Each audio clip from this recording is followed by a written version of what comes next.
Boa noite a todas e a todos. Estamos juntos aqui para mais um webinar da pós-graduação em Paisagismo Ecológico da PUC-Rio. Já estamos quase 50 palestrantes desde que começamos lá no início da pandemia. Lembrando que a pós-graduação em Paisagismo Ecológico é uma iniciativa montada e criada por Cecília, comigo. A gente se juntou, a gente escreveu sobre a medida em função do que a gente considera ser as aulas e metodologias importantes para trabalhar com a paisagem ecológica. A gente juntou 6 departamentos da PUC: arquitetura, engenharia, ciências sociais, direito, biologia, arquitetura, urbanismo, geografia. Falei 2 vezes, mas das 6, né? Mais os professores das federais também que a gente convida, e mais alguns professores estrangeiros também que são chamados, né? Então, a gente está agora no 3º trimestre de aula da 4ª turma. Temos muitos alunos aqui, estou vendo a Bianca, a Bruna, Marcelo e outros professores, a Anne também, Patrícia, monitora com a Anne. Então, estamos aqui todo mundo juntos e misturados, professores e alunos, um pouco assim que funciona no seu grande complô verde, né? Montar uma grande rede conectada, muito bem conectada, sabendo se posicionar para transformar os lugares e as pessoas. A gente nunca sabe se transformar a pessoa primeiro, o lugar primeiro, enfim, um pouco essa dinâmica aí, né? Está sendo gravado, vai ir para o nosso canal no YouTube Então, às vezes, normalmente só aparece quem toma voz, né? Então, ninguém vai aparecer, mas pode aparecer, assim, muito pouco provável, mas se tiver um incômodo, desligar a câmera. Mas, se não tiver incômodo, por favor, deixe a câmera ligada, é muito melhor para a gente poder se falar olho no olho, reconhecer os velhos amigos de sempre que estão lá participando, né? Se juntando. E o Oliver vai fazer a sua apresentação, depois a gente vai ter uma dinâmica com as perguntas.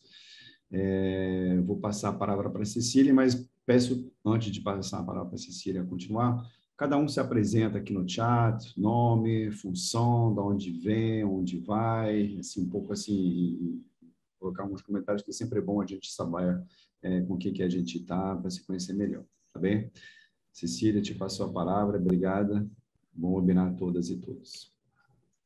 Valeu, Pierre.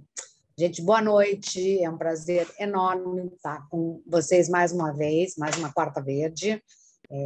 Sempre assim, uma quarta-feira. Hoje até é bom para descomprimir, que parece que eu passei por um moedor de carne desde das 8 da manhã, 7h30. E aí agora está aqui entre amigos e amigas, né? É muito bom. Alunas, ex-alunos, novos amigos virtuais. Com um amigo já de um certo tempo, né, Oliver? A gente se conheceu, a gente estava até... Ele hoje se atrasou porque ele achou que o fuso horário dele fosse 2 horas de diferença, que ele está lá no Canadá, lá em Montreal, e não... Então, a gente ficou aqui numa aflição até a hora que me deram a ideia de ligar para ele, né? Que eu estava passando mensagem e vi que ele não estava vendo, eu falei, ele deve estar em reunião. E aí, na hora que deu desespero, aí eu liguei para ele e falei, Oliver, socorro, estamos no ar. Aí ele entrou, então, desculpa pelo atraso, mas foi uma questão mesmo de... problema dele ter entendido, né, que o nosso fuso horário aqui estava diferente do que na verdade está. Ele é brasileiro, né, mora, não sei quantos anos ele mora fora do Brasil já, trabalha lá na Secretaria do CBD, que é a Convenção da Biodiversidade, que eu tenho a maior reverência, eu acho uma das convenções mais importantes, né, do clima e da biodiversidade, né? Eu acho que isso está ligado, eu acho que o Oliver vai falar muito mais sobre isso. Vou deixar ele se apresentar, né? E estava lembrando, né, que foi num congresso do ICLEI, que é uma ONG internacional de governos locais para sustentabilidade, aqui em Belo Horizonte. Foi quando eu conheci o Oliver, um evento que surgiu, era bem primórdios, eu acho isso, né? Até depois, no ano seguinte, foi lançado aquele livro que você falou que você já tinha deixado o legado para os seus filhos, aquele livro que o Thomas foi o organizador principal, né? E aí a gente, enfim, esse livro foi lançado na ONU no ano seguinte, em 2013. Se eu estou bem da memória temporal, que a minha não é muito funcional, assim, eu confundo um pouco os anos, né? Para mim, o tempo não passa do mesmo jeito. Ainda bem, porque aí eu vou fazer 70 anos me sentindo, sei lá, com, não sei nem quantos anos eu me sinto hoje, né? Mas eu estou acelerando um pouco os 70. Ainda falta um ano e meio, mas estou quase chegando lá. E aí eu vou passar a palavra para o Oliver. Eu peço que você se apresente, que eu acho que você vai ser ninguém melhor do que você para falar um pouco do que você faz, né? Assim, a gente gosta de saber também de interesses, o que te move, né? O que o coração fala para você nessa hora. E eu acho que a gente tem aí acho essa paixão comum, né? Pela vida, né? Então, qual que é seu? Nossa, Cecília, que delícia estar aqui com vocês. A gente sempre fala que é gostoso, né? Mas nesse caso é mais do que gostoso, é uma delícia, né? Estar aqui com vocês, com o Pierre André. Desculpem, realmente eu atraso, são 2 horas. Aqui não são 15 para 5, e eu estava pensando que às 5 eu ia entrar, mas são 2 horas. Desculpem, 1000 vezes. É um verdadeiro prazer, porque, como você disse, Cecília, é uma questão de paixão. O que eu vou deixar com vocês aqui é um depoimento de paixão. Vou tentar provocar vocês no tema da conversa hoje, que são cidades que regeneram, né, a natureza. Estamos falando de biodiversidade, a minha convenção. Mas eu queria começar dizendo, caso vocês não saibam, que a Cecília é um nome muito respeitado no meio de ciência e política onde eu transito. Eu trabalho já há 16 anos no secretariado da Convenção sobre a Diversidade Biológica. E há 15 anos, logo no ano seguinte, quando eu entrei, a Conferência das Partes da CBD foi em Curitiba, no Brasil. E, na época, o Beto Richa era prefeito de Curitiba. E 1 ano depois, na época, o meu secretário executivo conversou com ele e disse: escuta, cidades, você recebeu 5.000 delegados, você entendeu, você, como prefeito, acabou participando da COP. Você não gostaria de lançar um movimento sobre cidades e biodiversidade? E ele, na época, falou, sim, vamos começar. E aí, 1 ano depois, foi feita essa reunião. Na época, também já existia um projeto sobre biodiversidade e cidade muito bem feito do ICLEI, que é uma rede de cidades muito conhecida, muito presente no Brasil também. Então, coincidiram esses 2 momentos. Então, basicamente, já desde 2007 que eu trabalho no assunto de cidades e biodiversidade, que é uma coisa que parece meio desconjuntada, mas justamente por trabalhar nisso, eu tenho trabalhado com jornalistas, cientistas, banqueiros, oficiais públicos internacionais ou nacionais, um monte de gente. E vamos dizer, nesse trabalho de cidade e biodiversidade, cidade e natureza, você, Cecília, contribuiu muito. Então, é um prazer, não só por estar aqui numa aula de pós, mas também para dar um tributo à tua contribuição, que é uma contribuição inteligente. E eu acho que, nesse sentido também, vamos pensar um pouco em termos de paixão, por que tem cidades a ver com natureza? Para começar, as cidades se fundaram por motivos muito ligados ao meio ambiente. Montreal, por exemplo, existe porque existiam pedras no Rio São Lourenço. A turma não podia passar por aqui, tinha que parar. Então, acampavam, pronto, virou Montreal.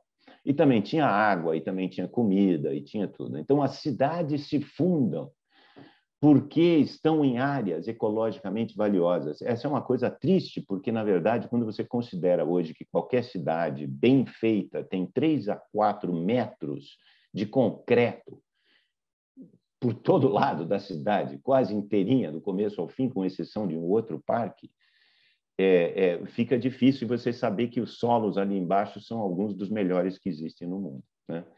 Então, quer dizer, falar de segurança alimentar em cidade, quando as cidades normalmente estão colocadas sobre terrenos extremamente férteis, do ponto de vista teórico, é estranho. Mas o fato é que cidades foram fundadas em áreas com muita biodiversidade. E justamente essa primeira publicação da qual você falou, Cecília, o Cities and Biodiversity Outlook, foi traduzido para o português, chama-se Perspectivas sobre a Diversidade e as Cidades, foi traduzida por um companheiro do Ministério do Meio Ambiente, está disponível no MMA. Então, essa primeira publicação, uma das primeiras mensagens que chocou todo mundo foi dizer: cidades estão cheias de biodiversidade, não é qualquer coisinha, tem 300 e poucas espécies de pássaros na cidade do México, 25 milhões de habitantes convivendo com 325 espécies de pássaro. Em São Paulo, no Rio, nós estamos em plena Mata Atlântica, está cheio de bichos. Se você souber fazer, a bicharada volta. Aqui em Montreal é um pouco mais difícil, né? A questão de ordem de magnitude de biodiversidade, mas tudo bem, a gente tem biodiversidade muito rica nas cidades. Segundo, que a gente tem que ter biodiversidade, porque, falando em paixão, nós somos biodiversidade, a gente sabe disso. Cada um de nós, alguma coisa como 2 a 3 quilos do nosso peso não é DNA humano. É bactéria, é bichinho de toda a ordem. Nós somos uma comunidade ecológica. Então, é óbvio que também precisamos desta comunidade para ter saúde. A nossa imunidade depende de estar exposto aos antígenos da natureza. É cientificamente comprovado, não chegou ainda nas ciências atuariais, que falam dos riscos. Mas o fato é que, se você morar a menos de 50 metros de um parque urbano, você tem benefício no seu sistema imunológico. Não é só você ir lá fazer um pouco de esporte, que já melhora a sua saúde, é o simples fato de você respirar o pólen e os antígenos da natureza vai fazer o teu sistema imunológico ficar melhor. Então, faz sentido econômico trazer a natureza para dentro das cidades. Então, acho que é esse o primeiro aspecto. E o outro aspecto que eu vou realçar, então, a cidade precisa da natureza. Toda a cidade precisa. Agora, o outro ponto também, e é isso que nós da convenção, justamente eu estou no centro de uma revolução que está acontecendo em termos das soluções que se buscam para a emergência climática que a gente está passando, e que é uma emergência de natureza também. Nós estamos perdendo a natureza. Sabe? Hoje se fala que a emergência climática e a emergência de biodiversidade são indivisíveis. Elas não podem ser separadas, até porque o problema é sistêmico. Então, quando o problema é sistêmico, a solução também é sistêmica. Então, trazer a natureza para dentro das cidades é uma solução para saúde, alimentação, água, emprego, tudo. Né? Então, essa a questão de trazer a natureza para dentro da cidade. O que se está descobrindo agora, depois da conferência, da 26ª Conferência das Partes do Clima em Glasgow, e na primeira parte da nossa CBD, 15ª conferência que aconteceu agora há pouco, em outubro, e que vai ter a sua segunda fase justamente em abril e maio, na China, né?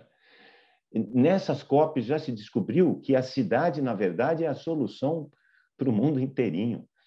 Porque acontece o seguinte: você estava falando de consumo.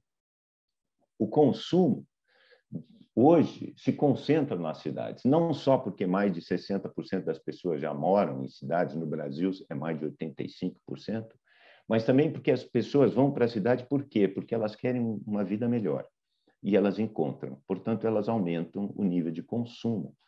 As pessoas no centro urbano, por um lado, acabam consumindo mais porque sobem no nível de demanda dos recursos naturais, porque melhoram de vida, né?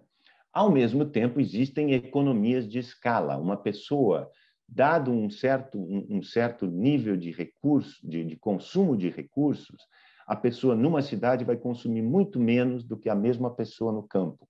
Isso é devido às economias de escala do número. Se eu tenho 5.000 pessoas num apartamento, eu posso distribuir água num prédio de apartamentos, eu posso distribuir água de maneira muito mais eficaz do que se tiver essas 5.000 pessoas vivendo em casas espalhadas por aí. Então, existe uma economia de escala, mas existe um aumento no consumo devido ao aumento da qualidade de vida, que a gente ainda não conseguiu fazer esse decoupling, né? A gente ainda, quando enriquece, a gente gasta mais natureza, mais clima, mais recurso.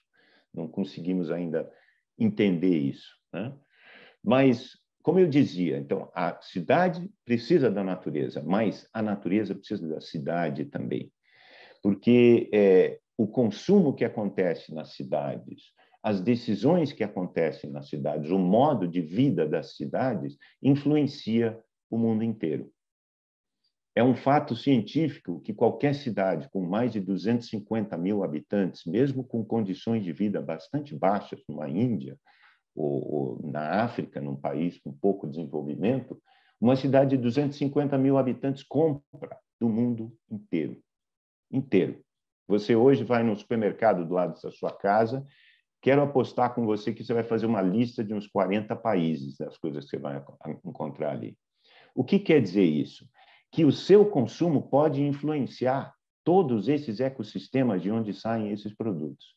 Isso quer dizer que se a gente educar o nosso consumo, a gente vira a cara da paisagem rural, costeira e oceânica, porque a gente começa a comer, a gente começa a consumir, a gente começa a puxar do lado do consumo a transformação de toda a escala de produção. Então, eu diria, essa é uma novidade, que não é só que as cidades precisam da natureza, mas que a natureza precisa desesperadamente das cidades. E não estamos falando aqui só de consumo, estamos falando da própria constituição da cidade, né? Existem hoje, Cecília, eu não sei se você sabe, muitos movimentos que estão falando sobre isso. Que tipo de cidade transforma o mundo? Que tipo de desenho urbano, planejamento urbano, que tipo de material da construção das cidades, das decisões que são feitas para construir, desenvolver e renovar uma cidade, né? Cidade é um organismo, gente, é um metabolismo, ela está em constante destruição e reconstrução. Então, nesse sentido, ela tem uma homeostase. Então, não é só questão de desenvolver novas cidades, é como você gerencia os ativos da infraestrutura das cidades existentes. Como você gerencia as cidades hoje em dia, isso vai fazer toda a diferença em termos da pegada dessas cidades no mundo inteiro, como eu disse, né? Cidades como São Paulo, como Rio de Janeiro, como Salvador, como Porto Alegre, como provavelmente 60, 70 cidades no Brasil, são megacidades que têm uma influência tremenda. Eu, por exemplo, aqui também estamos falando, né, da ONU, das convenções e tal. Uma coisa que aconteceu muito, o Pierre André e Cecília, todos que nós estamos escutando, quando eu perguntei para um amigo meu o que aconteceu na COP do Clima, ele falou, olha, eu escutei 3 coisas: natureza, pessoas e cidades. Foram as coisas que eles mais escutaram. Né? E finanças também. Muito se falou do papel do dinheiro, e eu vou falar aqui também do papel do dinheiro, mas muito se falou de cidades. Por quê? Porque nós temos 1 milhão de prefeitos hoje. E eu coescrevi um artigo que minha secretária executiva acabou de publicar no Fórum Econômico Mundial, que diz que se 1 milhão de cidades quiserem, o clima se resolve. E a mesma coisa para a natureza. Se 1 milhão de prefeitos forem estimulados, tiverem as condições, ou prefeitas tiverem as condições pelos seus constituintes, pelas suas instituições, pelos seus recursos, de realmente fazer uma mudança na maneira como a natureza é entendida dentro do contexto urbano, está feita a coisa. Ou seja, nem precisa das Nações Unidas, nem precisa do resto. As cidades podem mover. Em inglês, a gente fala the tail wagging the dog, o rabinho mexendo o cachorro, né? É mais ou menos isso. As cidades podem mexer todo mundo em termos de consumo. E aí, então, como eu dizia, né? Eu realmente quero muito escutá-los. Então, eu vou tentar não falar muito tempo, porque eu quero saber de vocês, né? Mas o tipo de provocação, por exemplo, que está acontecendo numa iniciativa chamada Biodiversidades Rumo a 2030.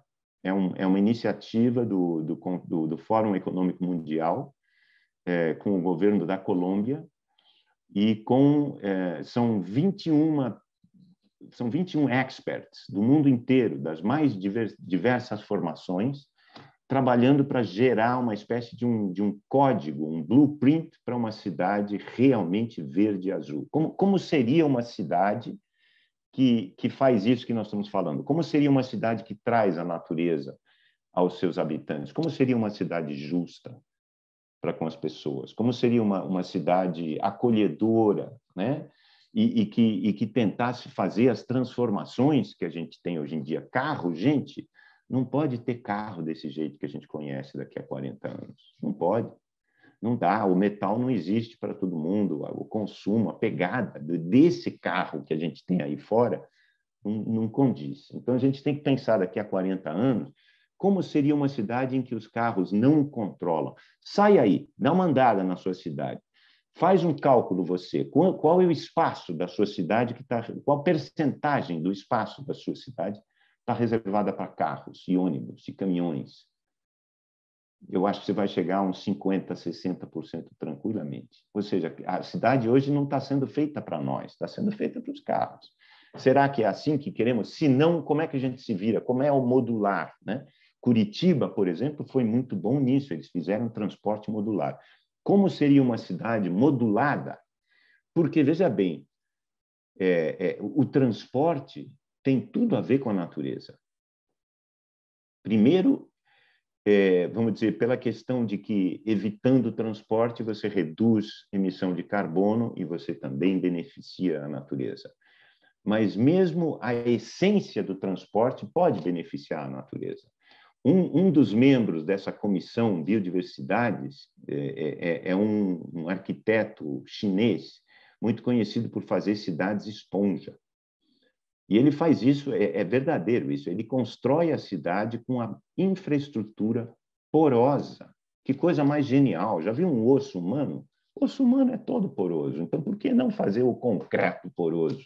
Faz todo sentido do mundo, gasta muito menos, né? Então, ele faz cidades que absorvem a água e que, portanto, também podem evitar inundações, coisa que tem acontecido para todo lado. É muito bom, o cara está fazendo cidades direto, a China tem um avanço considerável na questão de desenho de cidades verdes. Nós, no Brasil, somos bons também, mas a gente tem que correr, porque os caras estão bem na foto, né? Então, é isso, fazer a infraestrutura urbana porosa, mas a provocação é que não façamos apenas as cidades porosas por causa das enchentes, façamos as cidades porosas pela biodiversidade, coloquemos biodiversidade dentro da textura, da infraestrutura das cidades.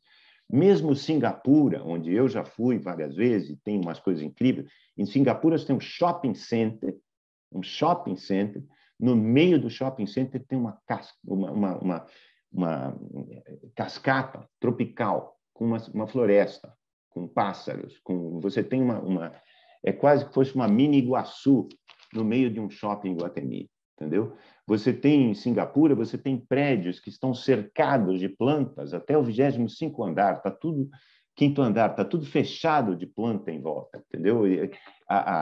Tem estacionamentos cheios de árvore no meio, não fora. Mas mesmo isso ainda não é o suficiente. Então, a provocação que a gente tem nesse movimento do Biodiversidades é de imaginar uma cidade realmente porosa com natureza e que não precisemos, de novo, eu convido vocês todos, se tiverem tempo, a olhar como se constrói uma cidade. Concreto é responsável por 40% das emissões de carbono do mundo, concreto. A extração do concreto é uma das coisas mais destrutivas que a gente consegue fazer. A gente pode fazer melhor, claro, mas concreto tem um custo enorme. 5, 6 metros de concreto. Você pensa assim, tem o asfalto, depois tem não sei o quê, depois tem não sei o que mais, depois tem... São 5 metros. E aí você destrói isso, você quer construir um parque em cima disso, desculpe, não dá, porque tem 4 metros de concreto embaixo do teu parque. Ou seja, mesmo a restauração ecológica fica difícil quando a gente faz cidades do jeito que a gente está fazendo hoje em dia. Então, é isso, a provocação, a primeira provocação aí é a textura das cidades.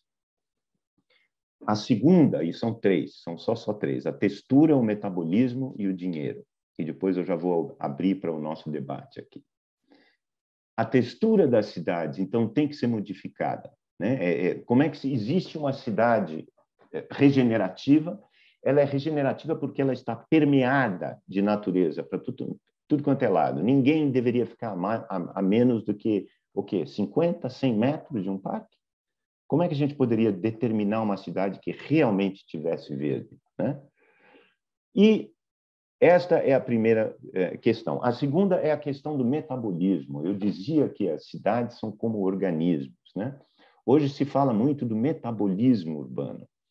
O Jaime Lerner foi uma das primeiras pessoas em Curitiba que começou a falar dessa questão da cidade viva, da interação entre os diversos componentes da cidade.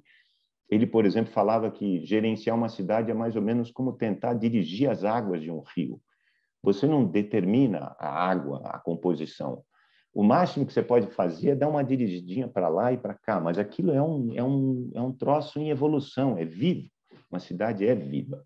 Então, nesse sentido, considerar esses fluxos, fazer a biofilia das funções da cidade é muito importante. O que as pessoas precisam na cidade? Precisam de comida. Não sei se vocês repararam que todas as revoluções árabes não começaram porque as pessoas queriam democracia, começaram porque as pessoas não tinham comida. Então, todo prefeito, a primeira coisa que deviam pensar é: se eu quero continuar bem na vida, eu tenho que assegurar a segurança alimentar.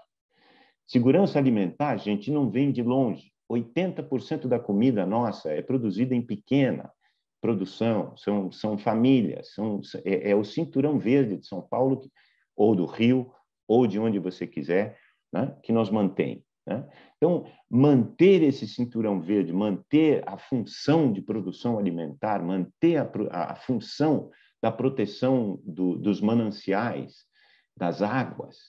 Eu quero contar aqui só muito rapidamente o exemplo de Medellín, que é uma cidade maravilhosa na Colômbia. O que mudou quando Medellín foi de uma cidade que era poluída, assim, tinha emergência climática do tipo de Delhi, né? Praticamente toda semana, não podia ir o pessoal para a cidade, uma sujeira e tal. 10 anos depois, eles são um modelo. Por quê? Eles recuperaram os mananciais, eles plantaram árvores, eles esverdearam toda a trama, não só do município de Medellín, desculpa, dos 10 municípios do entorno. Quem fez esse trabalho foi a autoridade metropolitana do Valle del Aburrá. Ou seja, não foi uma cidade só, foram 10 prefeitos trabalhando juntos. Então, é isso, nós temos que pensar na gestão metabólica da cidade para a natureza, mas também para todos os ciclos, carbono, nitrogênio. E nós temos que realmente pensar numa cidade que seja orgânica, né? Os materiais também orgânicos, tá certo? Quer dizer, alguma coisa que... Vamos tentar pensar vamos comparar 2 cidades aqui. Uma é Manhattan. Como eu falei, Manhattan deve ter 10 metros de concreto abaixo. Vamos comparar isso com uma favela. Sabe quantos metros de concreto tem embaixo de uma favela? Quase nada. Ninguém botou muito concreto ali, não. Então, a coisa ali é bem menos estruturada. E eu provoquei, né, no artigo da Elizabeth, a gente provocou da seguinte forma: a gente diz, de onde vocês acham que vão sair as melhores soluções para uma cidade realmente sustentável, para uma cidade que possa regenerar e restaurar a ecologia?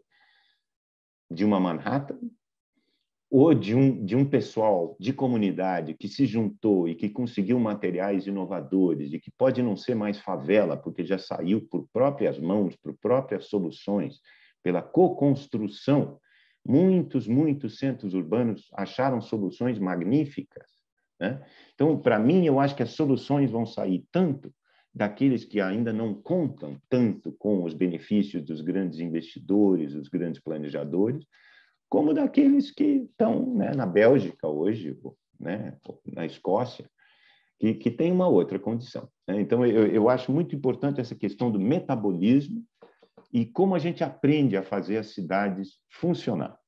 E, finalmente, a questão das finanças, para começar a abrir também. Estou vendo que já tem algumas colocações aí que eu quero responder e provocar também. O dinheiro manda em tudo. E hoje eu posso dizer para vocês, nunca, nos meus 16 anos de ONU, nunca tantos banqueiros e tantas seguradoras estão escutando a gente como hoje. Eles realmente pararam e estão escutando a gente. Hoje você tem fundos de pensão, é óbvio, né? Fundo de pensão, eu estou colocando meu dinheiro porque eu quero estar lá daqui a 25 anos. Então, é óbvio que eu quero que o meu fundo de pensão seja investido de uma maneira que eu possa estar vivo e bem e feliz. Então, o Fundo de Pensão dos Trabalhadores do Quebec já decidiu que não vai investir um centavo do seu investimento em qualquer coisa que destrua a natureza ou que faça mal ao clima. Hoje em dia, como vocês viram na Conferência do Clima, está na ordem de centenas de trilhões de dólares o volume de investidores que já está falando isso, que está dizendo, eu não vou, por que eu vou serrar o galho onde eu estou sentado?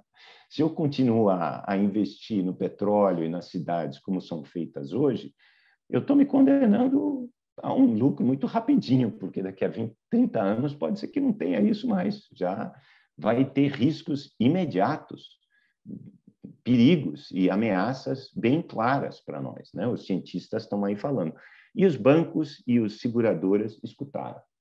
Então, eles realmente estão redirecionando o investimento em todo lado. Aí você vai dizer assim, bom, mas o que tem isso a ver com cidades? Eu vou só terminar com um modelo. Belt and Road Initiative. É o maior projeto de cooperação internacional que jamais existiu na história da humanidade. Assim como a China tirou 1/3 da humanidade da pobreza durante a minha vida, a China vai investir agora mais do que qualquer plano Marshall jamais investiu em infraestrutura através do Belt and Road Initiative. Vai fazer isso em 75 países, inclusive o Brasil, claro que sim. Todo mundo quer estrada, infraestrutura chinesa, todo mundo quer porto chinês, claro que sim, né? Só que, o que é isso, fundamentalmente? É construção de cidade, gente. Então, veja bem, provavelmente o maior item, porque o que é que vai fazer a Belt and Road Initiative? Vai construir portos, estradas, centros de tratamento, cidades, está ali, housing. Housing é um dos maiores elementos do Belt and Road, é construção de casa, né? Moradias. Eles vão investir em muitos outros, e já o Biden e o pessoal da Europa já falou, nós vamos fazer mais do que isso, Belt and Road, nós vamos colocar um programa de investimento em infraestrutura maior do que o de vocês.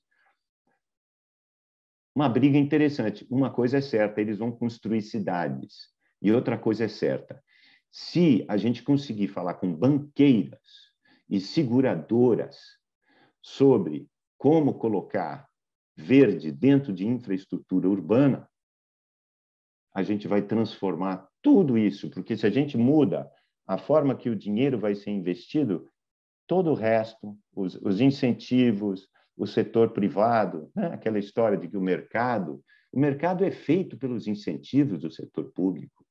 Então, no momento que houver os incentivos certos, nós colocamos essa máquina das cidades para funcionar pela natureza. Esse é o sonho que eu quero dividir com vocês aqui. Essa é a ideia das cidades que regeneram. Então, eu paro por aqui, mas eu agradeço muito o prazer de ter falado com vocês.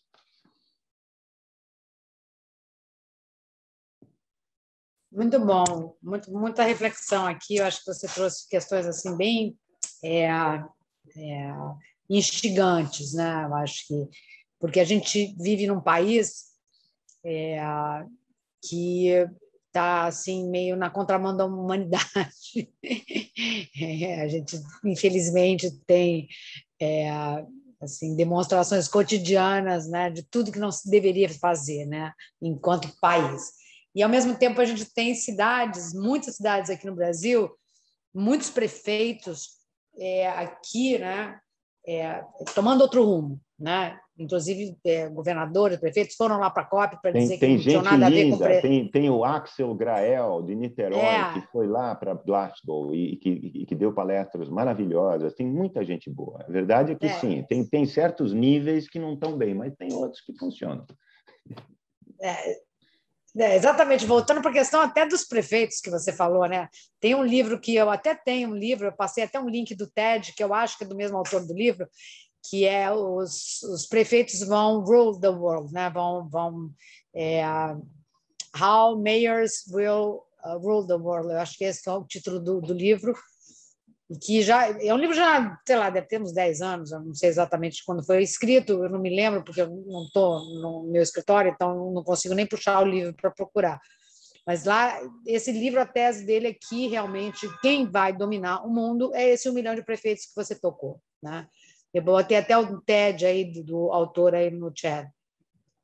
E eu acho que você trouxe essas reflexões assim, onde não é à toa que os bancos estão mudando, né? Os bancos, as seguradoras, porque elas já não estão mais... Eu morei na Flórida há muitos anos e as áreas que eu morei, que eram super baixas lá no sul da Flórida, hoje não tem mais seguro, né? Então, na hora que você não tem mais seguro, você muda o equilíbrio da cidade, né? Então, você tem que... Eu tive que obedecer regra para uma casa que eu construí lá para poder ter seguro, né? Então, minha casa tinha que estar inteiramente amarrada por causa de furacão, né? E aí, agora, o nível do mar está subindo. E lá, de fato, Miami Beach está bombeando água para fora, porque já está embaixo d'água, né? Então, eles têm uma infraestrutura que custou não sei quantos milhões de dólares para poder ficar bombeando água de dentro da cidade.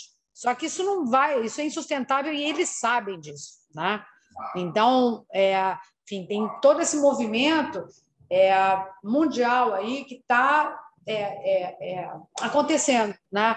E sabendo que até não sei porquê, até sei porquê, né? Que soluções baseadas na natureza acabaram não entrando no texto final da resolução lá da COP. Agora, eu queria até ouvir de você, né? O que você fala sobre isso, né? Porque tem muita gente falando que Nature-Based Solutions é um motivo para ser um greenwashing, né? Para o lobo com pele de cordeiro, né? Até um artigo que eu li aqui semana passada, defendendo que uma justificativa para os business as usual continuarem acontecendo, né?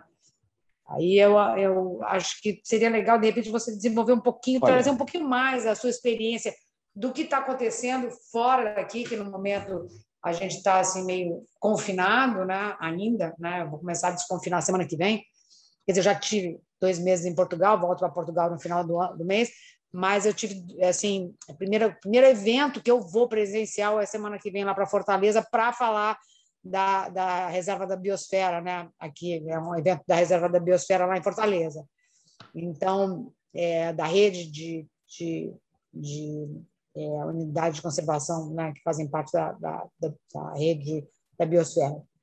E então eu acho que tem esse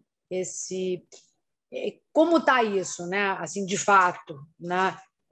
No mundo inteiro a gente tem como as cidades estão, né? Você que está aí no front. Olha, Cecília, eu acho o seguinte, aqui eu vou falar não como secretariado, né? É bom, tem alguns colegas me escutando aqui, o que eu vou falar aqui está off. Eu acho que a gente não pode se furtar a questão das soluções baseadas na natureza, ainda que, obviamente, seja blá, blá, blá, né? A gente sabe que é blá, blá, blá. Mesmo o mercado de carbono, a questão dos offsets, tudo isso não resolve. A gente sabe que não resolve, é óbvio que não.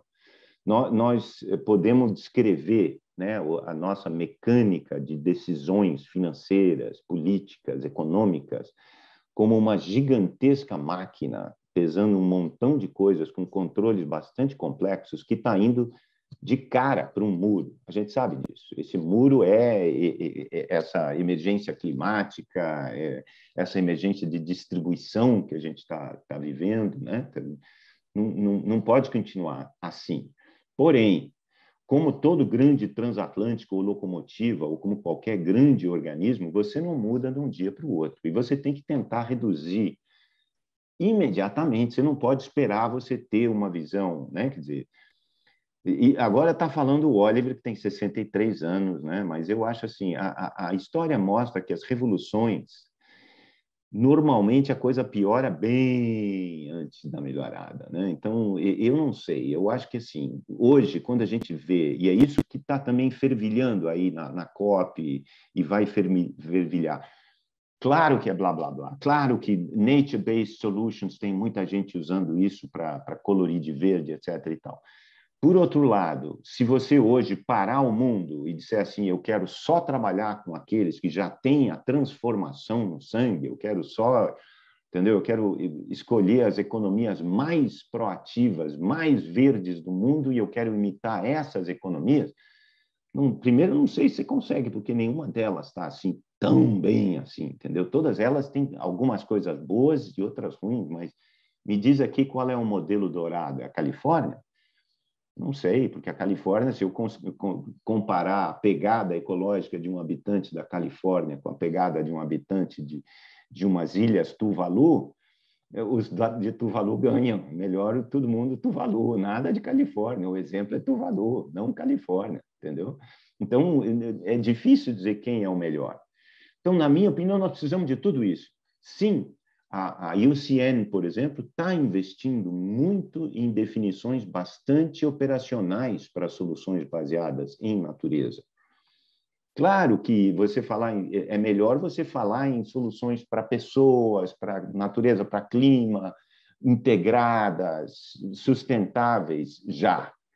Mas é um conceito útil. Soluções baseadas na natureza é um conceito útil hoje, ele tem que ser explorado, e ele está sendo explorado positivamente. Compensação de carbono é um pecado, porque não deveria nem acontecer, a gente tem que parar de emitir.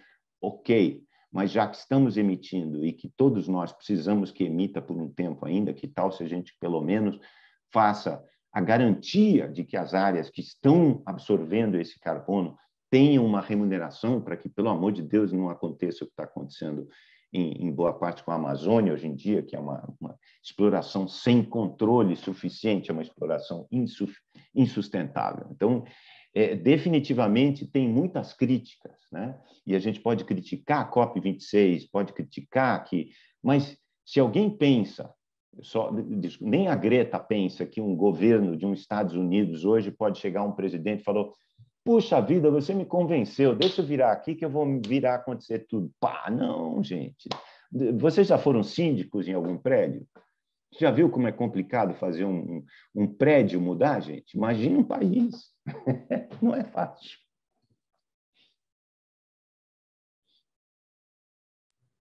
A gente vê que são sistemas complexos, né?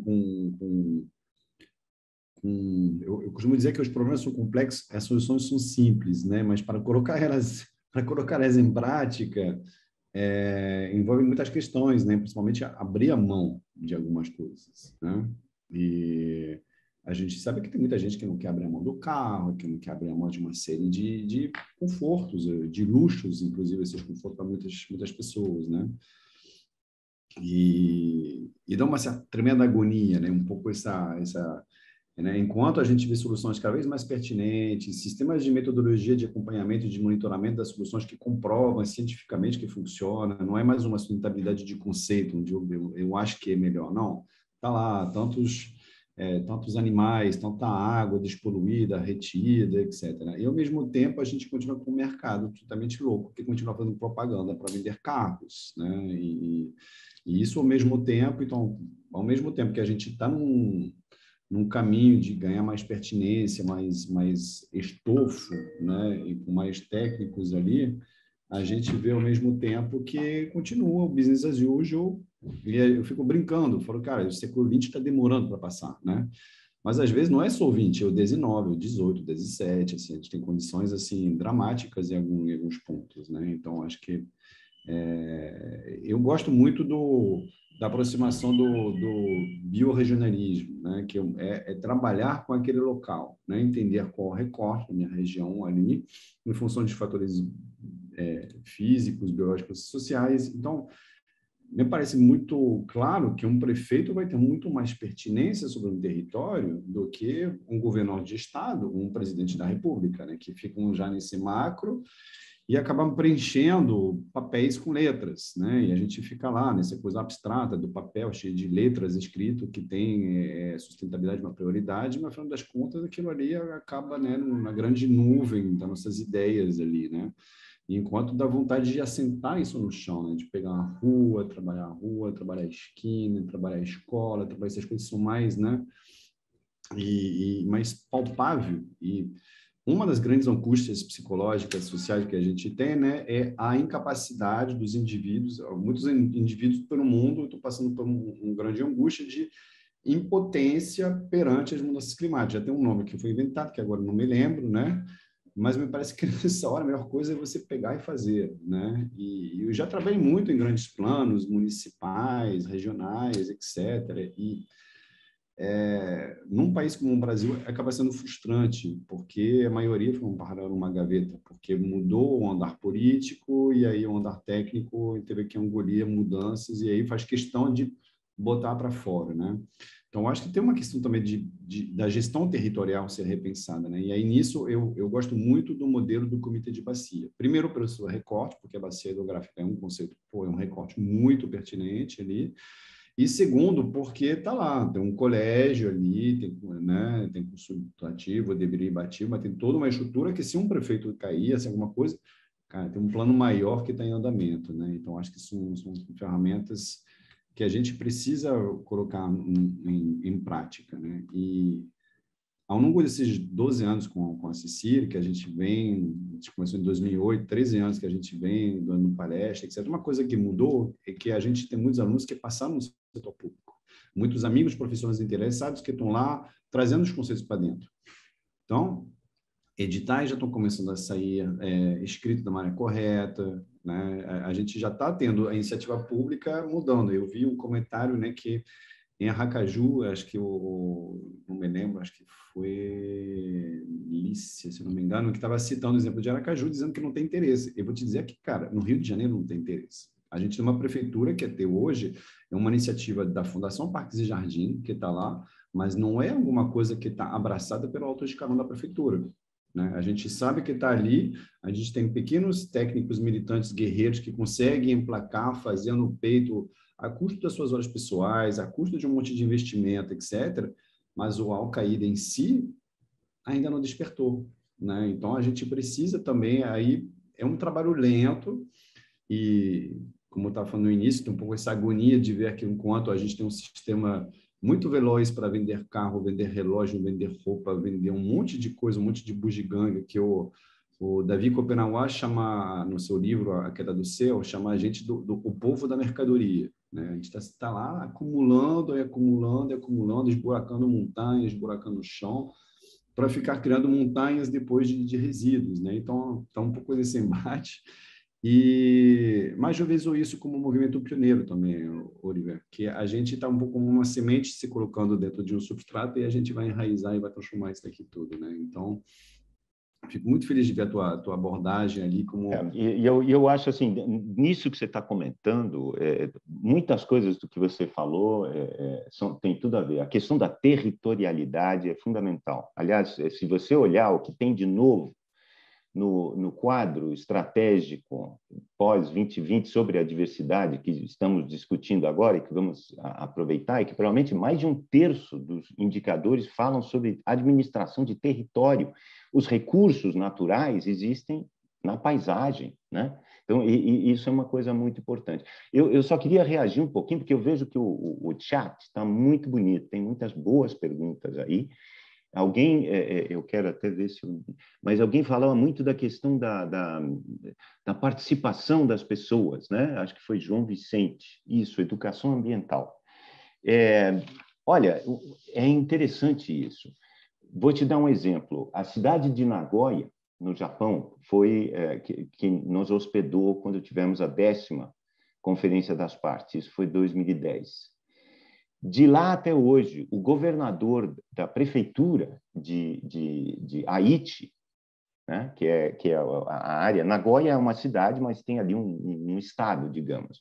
Este governador mudou 5 vezes e todos os 5 governadores continuaram trabalhando com a gente. Sempre vinham, cada um depois do outro vinha, queremos trabalhar, queremos liderar na área subnacional.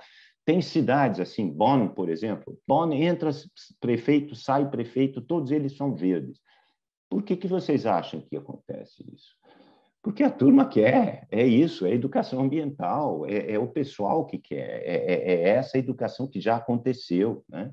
A cidade de Bonn, por exemplo, quando fizemos a reunião lá, eles tiveram uma ideia genial, eles enfocaram diversidade, não era biodiversidade, que é um troço muito complicado, né? Você, no dia a dia, falaram assim, olha, você já reparou que a nossa cidade é bonita porque é diversa? Tem pessoas de todo tipo, tem ambientes de todo tipo, tem prédios de todo tipo. Você já pensou que natureza tem que ser igual? Pronto, entraram com a questão da biodiversidade, né? Os países orientais entraram mais com a questão da harmonia, né, de respeitar. Então, é isso. Eu acho que essa é a questão que o prefeito também, a prefeitura dos níveis de governo, o que é aquela que está mais próximo dos cidadãos. Aqui em Montreal, os prefeitos caçam voto na rua mesmo. Você encontra o cara e fala, oi, meu nome é assim, eu quero ser prefeito, você vota em mim? É assim.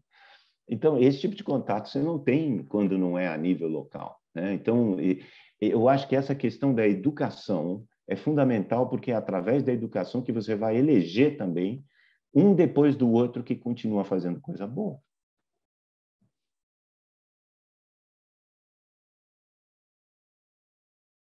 Falando em prefeito aí de Montreal, quando eu tive aí no Congresso de Clay, há, sei lá, uns 3 anos atrás, talvez? Foi. Acho que foi 2018, né? Foi.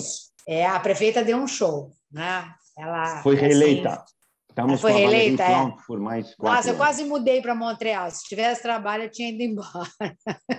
Porque eu não queria não queria voltar, né?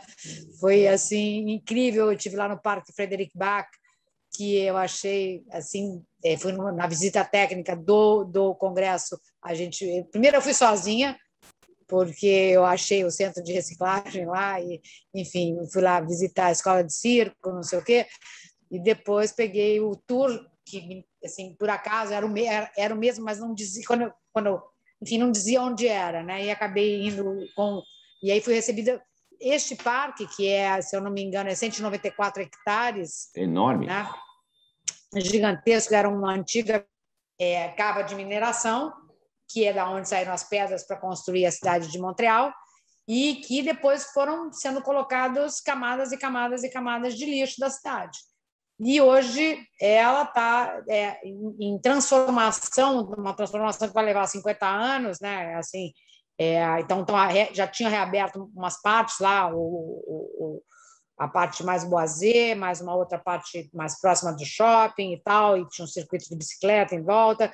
Estavam coletando o gás que sai do lixão para poder gerar energia. Então, enfim, assim, eu aprendi um monte nesse dia, né? Além do que ficou lindo, né? A parte que estava aberta ao público já é assim um espetáculo. Você tem a vista lá do Mont Royal, né? Lá no final. Então, esse aí é um dos parques, né? Porque assim, você tem eu acho que essa cultura de fazer. Bonn também é outra cidade incrível, né? Eu tive lá para aqueles encontros que tiveram, aqueles congressos de cidades resilientes, né? Promovidos pelo ICLEI, e também são cidades que não vão voltar atrás, né? Não vão perder qualidade de vida. A mesma coisa com Medellín, que eu acho que Medellín é muito mais próxima da realidade brasileira e que houve uma transformação fenomenal, não só pela parte do cinturão lá do Parque Arbi e tal, de toda a área metropolitana, né, que é o grande, mas também isso aí foi descendo até a Morávia, né, o lixão que foi recuperado, os corredores verdes que fizeram na cidade, enfim, muitas coisas que ainda estão em processo. E com isso houve uma redução de criminalidade, porque houve uma urbanização das favelas, enfim,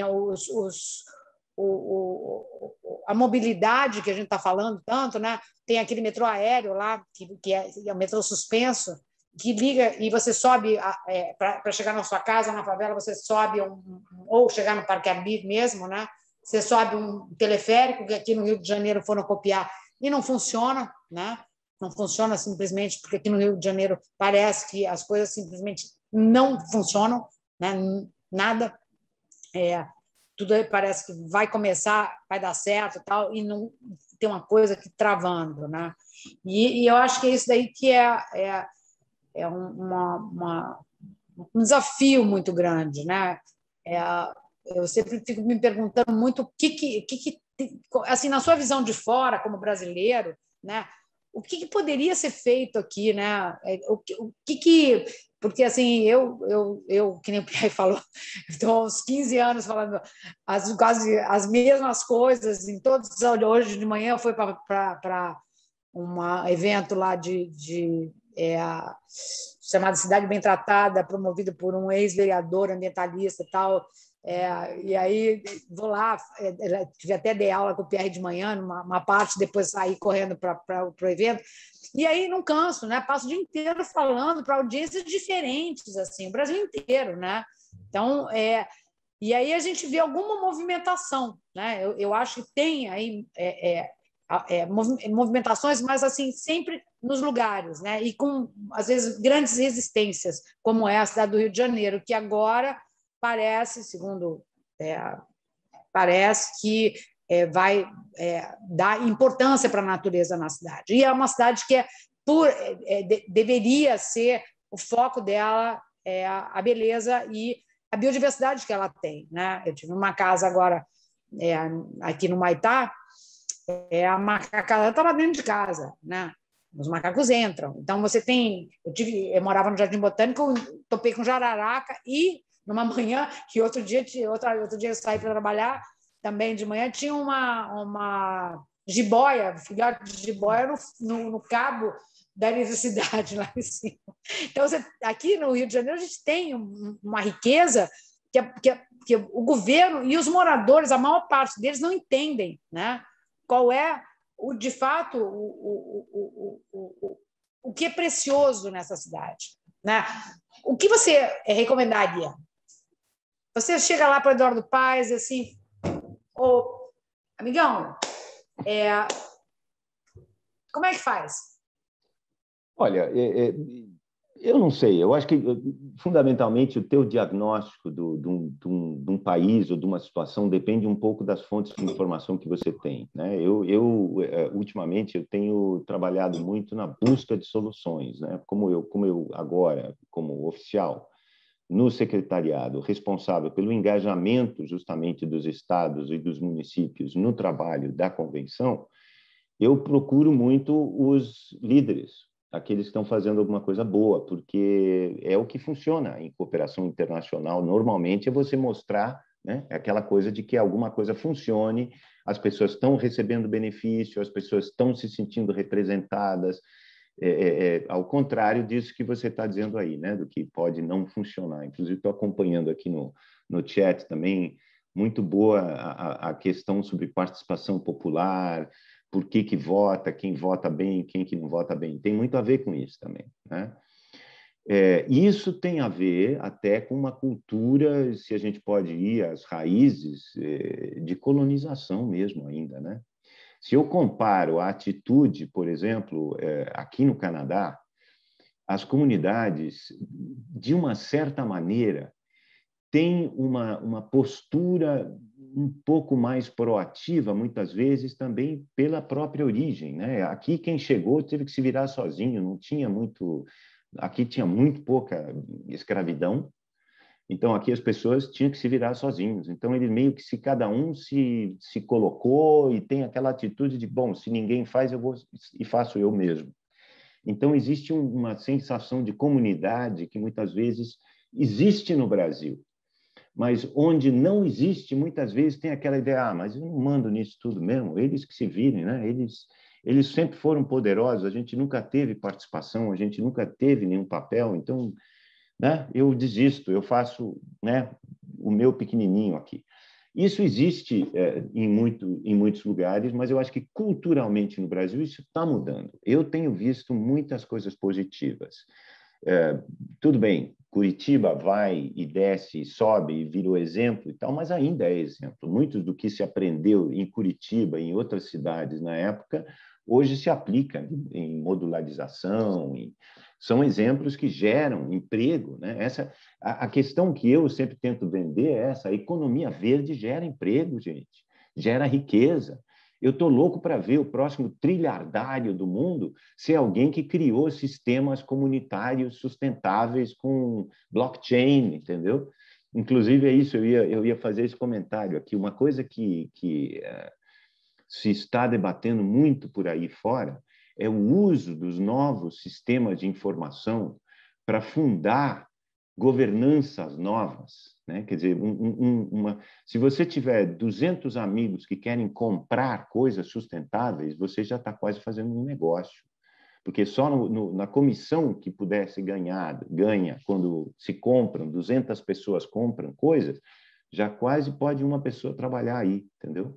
Então, ao começar um movimento de construção conjunta, e ao começar a encontrar soluções, várias pessoas no chat falavam disso, né, do baixo para cima, você acaba gerando sistemas de produção de riqueza. Então, eu vou muito por isso, de procurar os chamados bright spots. E eu posso te dizer, existem bright spots no Brasil. O estado de São Paulo, por exemplo, é um dos líderes na discussão sobre economia verde hoje na Convenção da Biodiversidade. Digo isso com respeito e com muito orgulho, que sou paulista. Mas existem coisas que se fazem no estado de São Paulo que são geniais. Gente, a Klabin e a Suzano, juntas, são donas de alguma coisa como 15% do estado de São Paulo, nas concessões na terra. Então, quando a Klabin e a Suzano sentam com o estado de São Paulo para ver onde eles vão fazer as reservas legais e fazerem que essas reservas legais coincidam com as áreas protegidas que o próprio estado de São Paulo está pensando em criar, eles vão dobrar a cobertura verde do estado de São Paulo assim, ó. Assim. Porque é simples questão de inteligência, né? Então, ou você plantar álcool em áreas que não são... recuperar as áreas que já tinha plantação de cana-de-açúcar, você melhora, reduz a aplicação de fertilizante, melhora o solo, faz a conectividade das áreas onde você não precisa plantar cana, e você não faz a queimada, que coisa que o estado de São Paulo já fez, já faz muito tempo, tem muito menos poluição do ar, você tem uma pegada ecológica das melhores no mundo, então você pode vender etanol para o mundo inteiro dizendo que é o etanol mais ecológico do mundo, e é verdade. Então, existem soluções. Que é outra, fazer aceleradoras e incubadoras de empresa nas cidades, nos centros urbanos, com a juventude, buscando usar a informática para gerar novos negócios, né? Incubação, aceleração da economia verde usando juventude em cidades. Não tem como dar errado. Você colocar, vamos dizer, a capacidade de acumulação da informação dos celulares hoje, dos aplicativos, do software, a serviço de gerar negócios ou empresas sem fins lucrativos, com a juventude, e incubar estas empresas e dar a essas empresas 10% dos subsídios que a gente dá para os combustíveis fósseis, você muda a economia. Sim ou não? Então, eu prefiro ir pelo positivo. Eu quero encontrar no Brasil as soluções. Pois é, eu também quero. Agora, a gente tem aí... Você tocou agora nessa tua última fala, a questão do subsídio, né? Como é que é os subsídios, né? E também eu acho que tem uma outra coisa que é taxação de grandes fortunas, né? que a gente aí entra também numa outra questão importantíssima, que é a distribuição de renda, né? Que está concentrada na mão de muito poucos, isso no mundo inteiro, né? E com a pandemia a coisa se agravou muitíssimo, né? Então tem assim o grau de pobreza aumentou muitíssimo, de miséria nem se fala. Aqui no Rio, eu fiquei praticamente 1 ano e 5 meses fora da cidade do Rio, aqui que eu tenho a sorte de ter um sítio, né, a 2 horas da cidade, e passei a pandemia lá, né? Na hora que liberou, eu fui para Lisboa para ver minha família que está lá, minhas netinhas que eu não via há 1 ano e meio. Então, eu praticamente não vim ao Rio, né? Então, agora eu vim ao Rio e fiquei profundamente assustada, né? Que o Rio voltou a ser o que já foi há muito tempo atrás, quando você não conseguia andar na rua sem ter gente dormindo no chão, na rua. Parece Índia, mais ou menos, né? Me lembra muito a Índia, quando eu me lembro que o Rio foi assim, há, sei lá, uns 35, 40 anos atrás, né? Teve um período que foi muito complicado. Na verdade, o Rio nunca deixou de ser complicado, né? Ele só ficou menos ruim, menos aparente, talvez, né? E agora, com esse impacto, né? Essa crise econômica que se abate sobre nós aqui, é desesperador andar pela rua, né? Porque injustiça social a gente não pode pensar que as pessoas que estão ali com as suas famílias, né? Tem famílias inteiras morando na rua, elas vão se preocupar com a natureza na cidade, porque elas estão preocupadas não tem como, né? Então a gente tem assim problemas tão complexos, né? Não que não tenha em outros países, porque eu acho que em outros países tem outros problemas, tem os imigrantes, né? Os migrantes climáticos, né? Que estão batendo na Europa, já chegaram lá há muito tempo, né? E essas guerras todas estão fazendo que as pessoas também saiam. Essas pessoas também precisam botar comida na mesa. Então, e essa é a prioridade delas, né? Isso que o Pierre André falava, de que as soluções podem ser as mesmas, apesar de que os problemas são muito complexos, mais uma vez, quer dizer, gerar emprego verde para essas pessoas que não têm, ou seja, gerar uma oportunidade de se engajar, é óbvio, porque, claro, é aquilo que você falou, em face à miséria, você não tem como conservar a natureza. Em face à destruição climática, você não tem como conservar a natureza. E, por outro lado, também, sem natureza, você não tem como ajudar as pessoas e você não tem como combater o clima.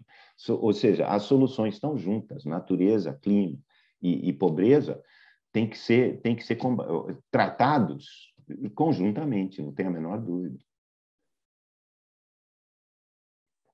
E por isso também eu queria só dizer, eu acho, não sei quantos de você falou, Pierre, quem vocês estão convidando, né, para discutir, mas a questão do design industrial, da concepção de produção, hoje em dia é uma coisa louca, é uma coisa esquizofrênica, porque quando você estuda para produzir, você estuda para não gerar emprego. Você acredita isso hoje? As pessoas estão sendo treinadas para evitar gerar emprego.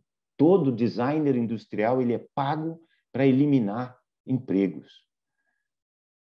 Que sentido faz isso? Isso é muito louco. E a gente, é engraçado porque aí rebate muito nas aulas que a gente dá, mostrando a Futura Verde como um gerador de emprego, e um emprego muito bom.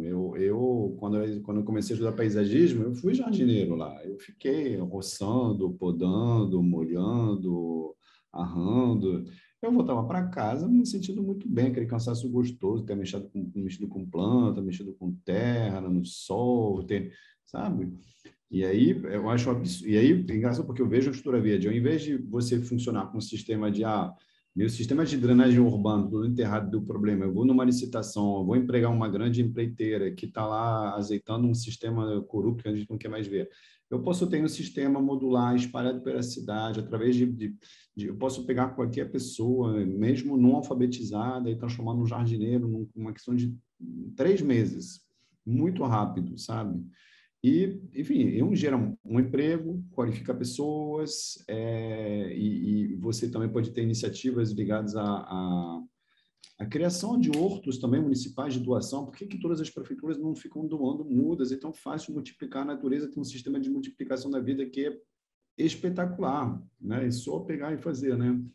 E aí, aproveitando que eu comecei a falar aqui, eu acho que muitas vezes a gente escuta, mas isso aqui não vai dar certo porque esse povo não é educado, então não vou fazer. Eu acho isso me ofende, sabe? Porque eu acho que o dever do setor público é de prezar pela ordem, de prezar justamente pela melhoria, pela qualidade do espaço.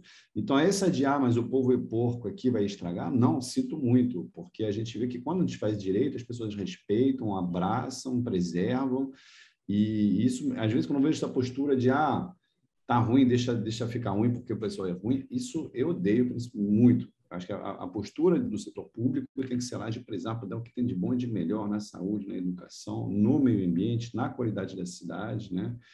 E pensando, tem frases tuas que, assim, parece que saem da minha boca, né? Quando você fala a cidade é um organismo, eu penso exatamente a mesma coisa. E eu vejo muitos projetistas que pensam em apenas inaugurar a fita lá de inauguração, né? E depois não se preocupam quantos quilowatts, quantas pessoas, tem muito projeto que é feito, você entregou e quem recebeu a Secretaria, não sei, de Cultura, Secretaria de Meio Ambiente, que recebe, mas, gente, eu não tenho nem verba, nem gente para cuidar disso. Isso se dá conta quando a obra está sendo entregue. Você fala, assim, é um grau de desarticulação que, assim, chega assim, a ofender como que as pessoas pensam um sistema linear, onde a partir do momento que eu entreguei minha planta, né, minha planta baixa de projeto acabou. Aí a construtora vem, a partir do momento que eu botei o último tijolo, acabou. E aí a pessoa que recebe isso aqui, isso aqui é um sistema, tem entradas e saídas o tempo todo de matérias, de informações, de pessoas, e isso precisa ser pensado e projetado sobre como funciona. Porque, assim, por paisagista, eu acabo tendo isso aqui por vício, né? Porque a gente sempre se preocupa, será que vai dar certo? Será que vai morrer? Será que vai viver? Tá bem para o local? Mas pessoas que lidam com materiais mais inertes, como tijolo, ferro, vidro, ainda estão muito desconectados dessa dimensão de como que meu edifício, quantos... Acho que você pode pegar muitos arquitetos e perguntar, cara, teu prédio vai ter um consumo de quantos quilowatts? Provavelmente nem sabem.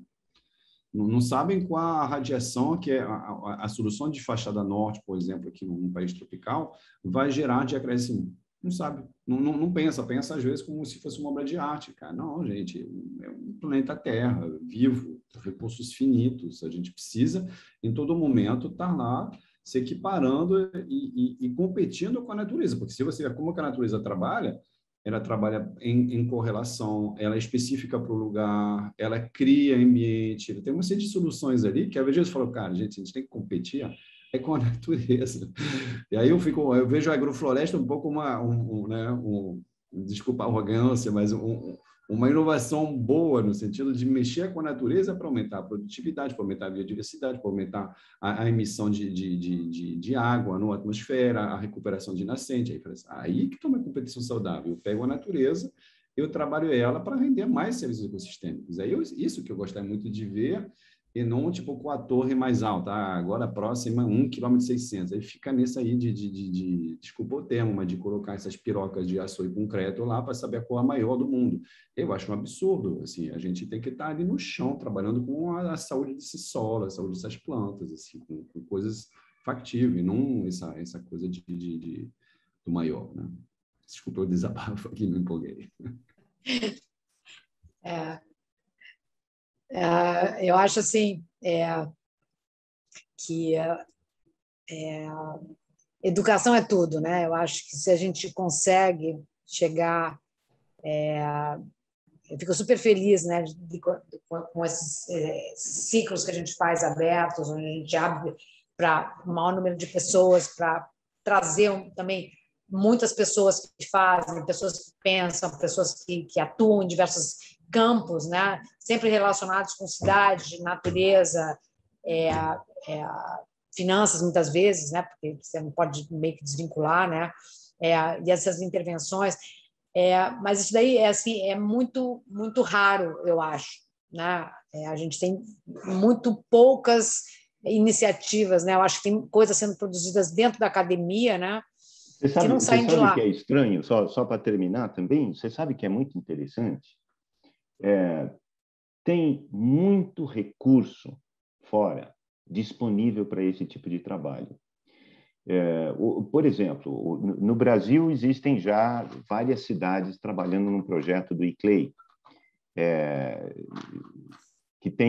que trabalha com cidades de biodiversidade. Então, Campinas, Sorocaba, Florianópolis, já tem dinheiro para trabalhar sobre questões de biodiversidade. Mas o GEF, né, não sei como é que Global Environmental Facility, Mecanismo Internacional de Financiamento. A GEF aqui no Brasil também. GEF, a gente usa GEF, né, mais fácil. O GEF vai colocar 100 milhões de dólares nos próximos 4 anos, a partir de 2022, para cidades verdes. O GEF é o grande financiador da biodiversidade. O que tem que acontecer aí são países fazerem propostas, e tem muitos países fazendo, o Brasil também, sim, está lá e vai fazer, já tem algumas escolhas, etc. E tal. Mas não é só aí, tem fundos do Green Climate Fund, o Fundo para o Clima, também está investindo nisso. O Banco Mundial está procurando cidades, projetos.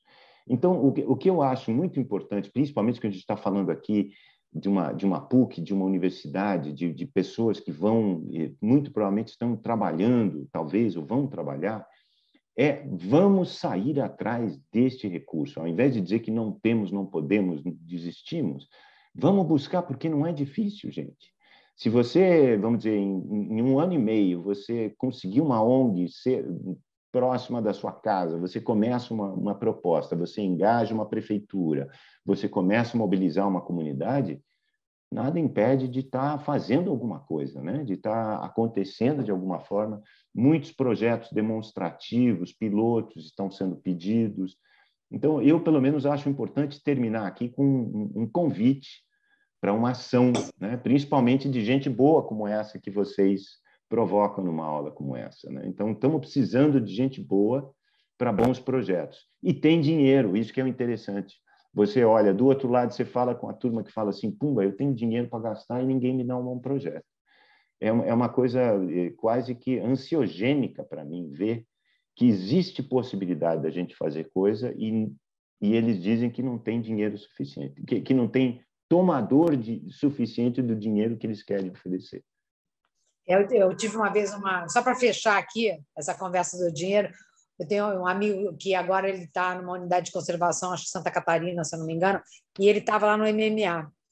E um dia ele me liga, logo que eu comecei lá o sítio, uns 6, 7 anos atrás, 6 anos talvez, falou assim, Cecília, eu estou com uma verba aqui parada que vai vencer em junho, eu preciso de projeto, quem é que eu chamo? Aí eu saí atrás de prefeituras.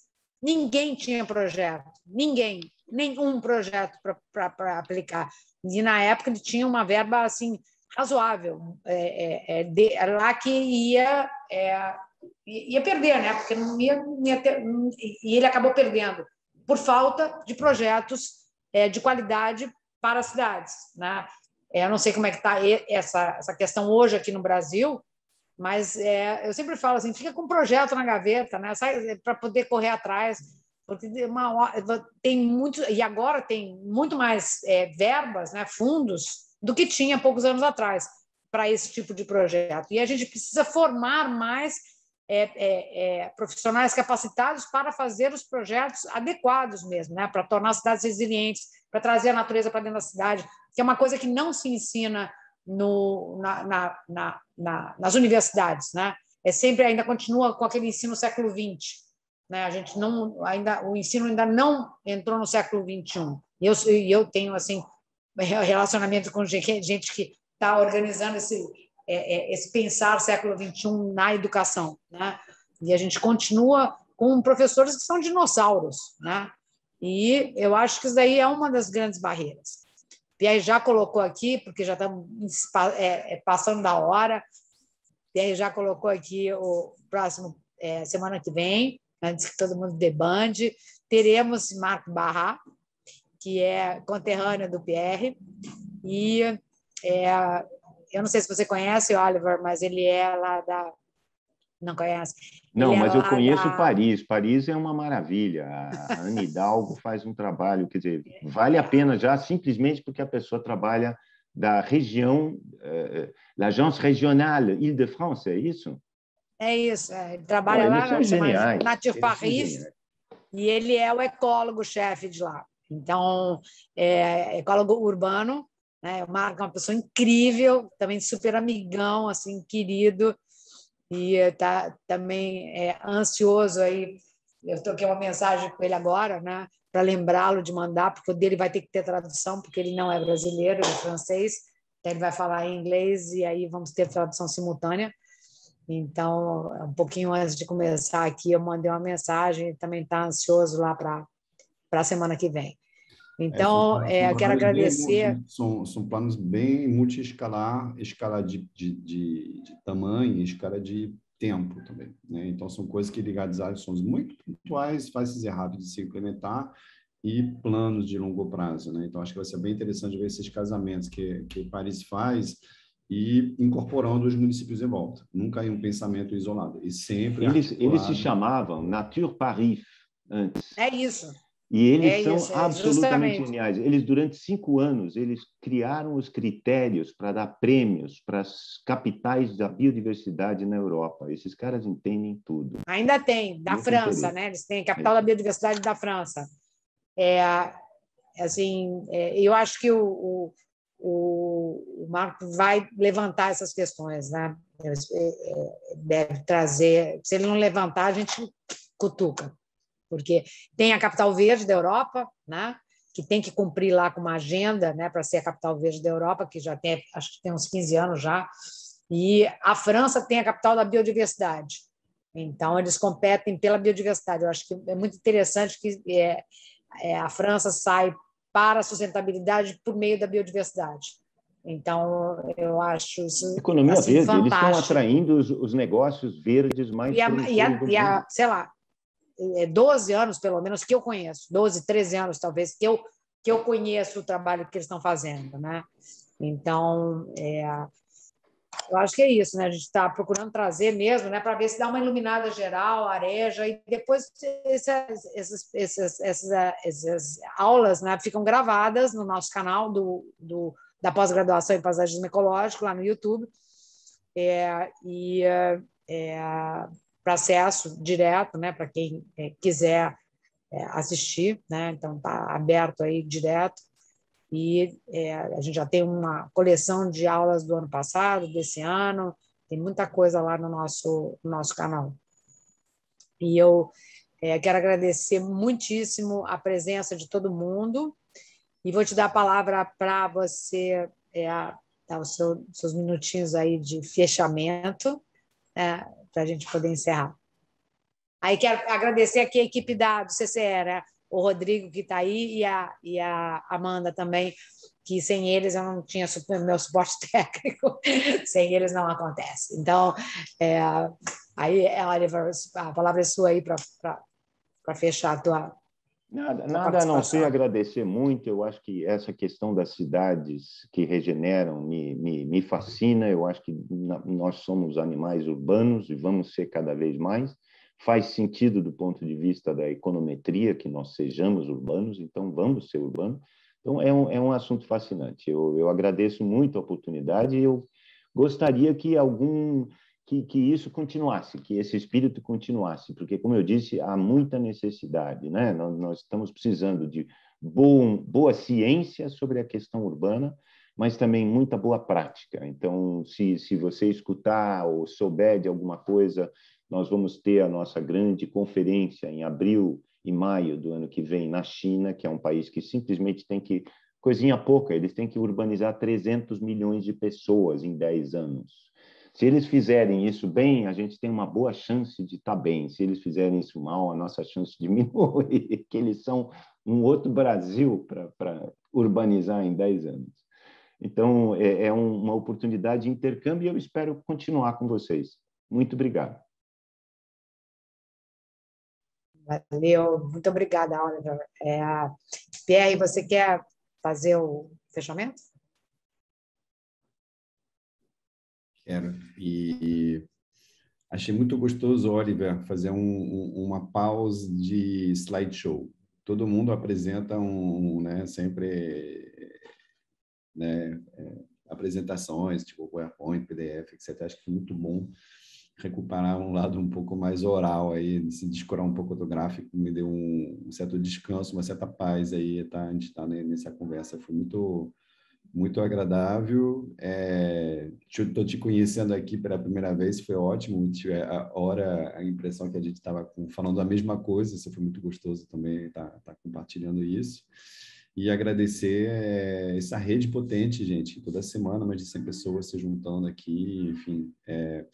Tive muitas boas perguntas sobre, né, o descolamento entre quem tem projeto, quem tem dinheiro e a falta de encontro entre eles. Vamos tentar continuar com essas perguntas nos próximos ali, porque isso é uma realidade, infelizmente, né? Às vezes não tem projeto, às vezes tem um projeto, mas não se formata. A gente sabe que tem um monte de verba que vai e volta por falta de projeto por aqui, né? Então, acho que pode ser umas boas perguntas para continuar ali que foram colocadas no chat. Então, muito obrigado a todas e a todos que estão aqui. Estamos juntos.